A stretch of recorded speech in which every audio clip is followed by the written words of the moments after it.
வணக்கம், welcome back to my channel. இன்றைக்கி நாம் ஒரு லஞ்ச் பாக்ஸ் ரெசிபி தான் பார்க்க போகிறோம். அதாவது தேங்காய் சாதம் செய்ய போகிறோம். ரொம்பவே அருமையான டேஸ்ட்டில் ஈஸியாக செய்யலாம். அதை எப்படி செய்யலான்றதை பார்க்கலாம்.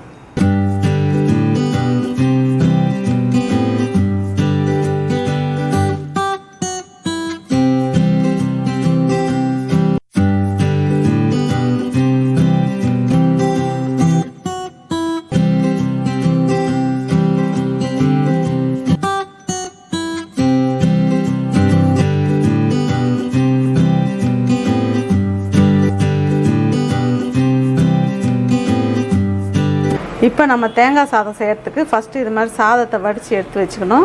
ஒரு கடாய் வச்சுக்கலாம். இதில் தேவையான அளவு எண்ணெய் சேர்த்துக்கலாம்.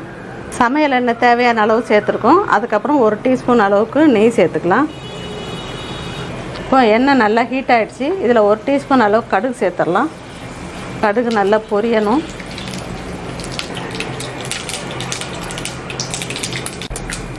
கடுகு நல்லா பொரிஞ்சிடுச்சு. உளுத்தம்பருப்பு 1 டீஸ்பூன் சேர்த்துடலாம். கடலைப்பருப்பு 1.5 டீஸ்பூன் எடுத்துருக்கேன், அதையும் இதில் சேர்த்துடலாம். வேர்க்கடலை அதையும் 2 டீஸ்பூன் எடுத்துருக்கேன், அதையும் இதில் சேர்த்துடலாம். இது எல்லாத்தையுமே நல்லா பொன் வறுவலாக வறுக்கணும். ரொம்ப இது தீஞ்சிடக்கூடாது. தீஞ்சிடுச்சுன்னா உங்களுக்கு சாதம், தேங்காய் சாதம் டேஸ்ட் போயிடும். நல்லா வாசனை வரும். வறுக்கும் போதே நல்லா இந்த மாதிரி பொன்னிறமாக வந்தால் போதும். அந்த வேர்க்கடலாம் நல்லா பொரியிற சத்தம் கேட்கும். அது வரைக்கும் நல்லா வறுத்துக்கணும். இப்போ அதில் 6 நம்பர் காஞ்ச மிளகாய் எடுத்துருக்கேன், அதையும் இதில் சேர்த்துடலாம். பச்சை மிளகாய் 2 கட் பண்ணி எடுத்துருக்கேன் பொடியாக, அதையும் இதில் சேர்த்துடலாம். அதையும் நல்லா வறுத்துடலாம்.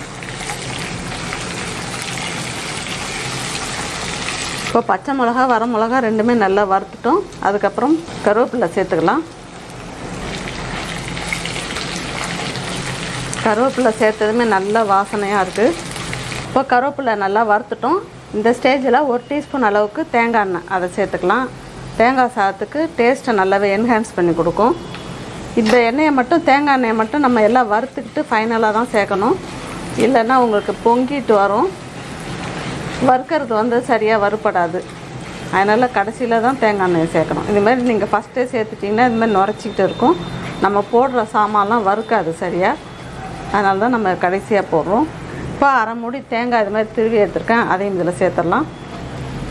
தேங்காய் ரொம்ப வறுக்கணும்னு அவசியம் இல்லை. லேசாக வதக்குனா போதும். அந்த எண்ணெயில் நம்ம லஞ்ச் பாக்ஸுக்கும் நல்லா கொடுத்து விடலாம். ஒன்றும் பிரச்சனை இல்லை, கெட்டு போகாது. ஆயிலில் போட்டு இதை வறுக்கிறதுனால நல்லாயிருக்கும், ரொம்ப நேரம் இருக்கும். இப்போ இதுக்கு தேவையான அளவு உப்பு சேர்த்துக்கலாம். இப்போ நான் இதுக்கு மட்டும் உப்பு சேர்த்துருக்கேன். இப்போ சாதத்தை சேர்த்துட்டு ஃபைனலாக எவ்வளோ தேவையோ அவ்வளோ உப்பு சேர்த்துக்கலாம்.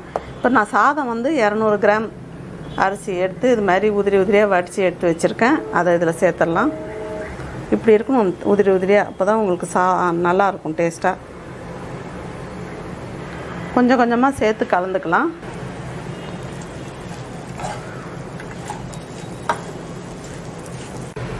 இப்போ நல்லா ஓரளவு கலந்துட்டோம். மீதி உள்ள சாத்தையும் இதில் சேர்த்துடலாம். சேர்த்துட்டு நல்லா ஈவனாக கலந்துடலாம். அடுப்பை நல்லா சிம்மில் வச்சுக்கணும்.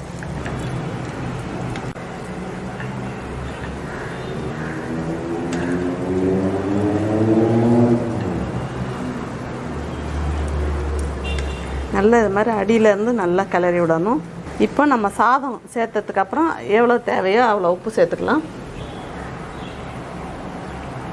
இப்போ நல்லா மிக்ஸ் பண்ணிடலாம்.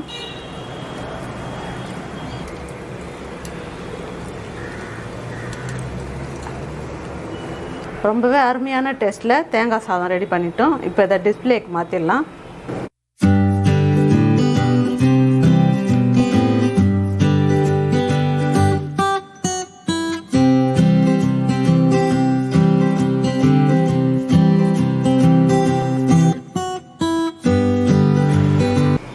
ரொம்பவே அருமையாக தேங்காய் சாதம் செஞ்சுருக்கோம். ரொம்ப சூப்பர் டேஸ்ட்டில் வந்திருக்கு. லஞ்ச் பாக்ஸுக்கும் இதை செஞ்சு கொடுக்கலாம். ஏன்னா நம்ம எண்ணெயிலே எல்லாம் ஃப்ரை பண்ணி செஞ்சுருக்கோம். ரொம்ப டேஸ்ட்டாக இருக்கும்.